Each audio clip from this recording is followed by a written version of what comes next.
like this industry. I like what we all do for a living. Et si certaines histoires d'amour que l'on admire le plus n'étaient, au fond, que des équilibres fragiles, des constructions si parfaitement maîtrisées qu'elles finissent par ressembler à une évidence? Pendant des années, George Clooney a incarné bien plus qu'un acteur. Il était une image. Celle de l'homme libre, insaisissable, élégant, sûr de lui. Après son premier mariage avec Talia Balsam dans les années 80, il avait tiré une conclusion simple, le mariage n'était pas pour lui.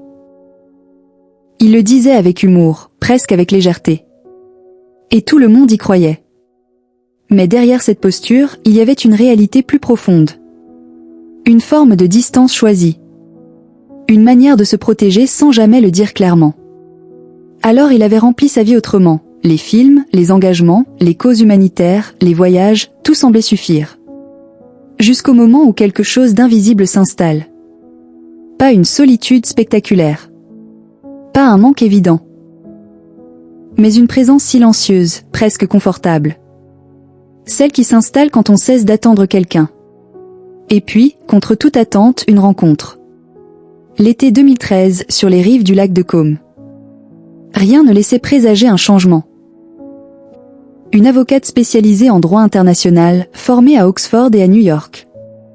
Une femme à part, éloignée des codes d'Hollywood. Et c'est précisément cela qui change tout.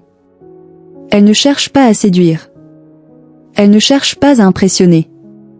Elle existe simplement, avec calme, intelligence, assurance. Pour la première fois depuis longtemps, George Clooney se retrouve face à quelqu'un qui ne joue aucun rôle.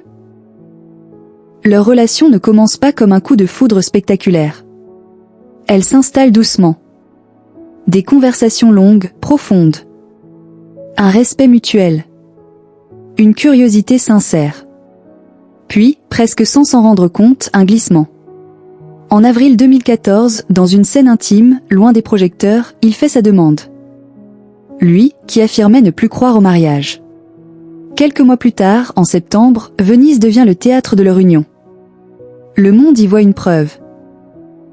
Même les certitudes les plus solides peuvent changer. Pendant un temps, tout semble confirmer cette idée. Aux côtés d'Amal, George n'est plus seulement une star. Il devient un mari, puis un père. La naissance de leurs jumeaux, Ella et Alexander Clooney, renforce cette image d'équilibre parfait. Leur vie fascine. Leur complicité semble évidente. Tout paraît aligné. Et pourtant, parfois, ce qui semble parfait à l'extérieur devient difficile à questionner. George Clooney lui-même l'a souvent dit, il ne se dispute jamais. Aucun conflit, aucune tension visible. Pour beaucoup, c'est la preuve d'un amour solide. Mais l'absence de conflit n'est pas toujours synonyme de paix. Parfois, c'est simplement le signe que certaines choses ne sont jamais dites. Avec les années, leurs vies deviennent plus denses. Amal multiplie les engagements internationaux. Entre Londres, La Haye et les grandes institutions, son rythme s'intensifie. George, lui, poursuit ses projets, entre tournage et production. Deux trajectoires qui avancent, mais pas toujours au même rythme. Et lentement, presque imperceptiblement, une distance apparaît. Pas une rupture brutale. Pas un événement précis. Juste un décalage progressif.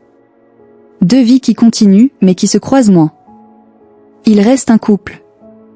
En apparence. Mais dans le quotidien, quelque chose change. Les échanges deviennent plus courts. Les silences plus fréquents. Non pas par conflit, mais par adaptation.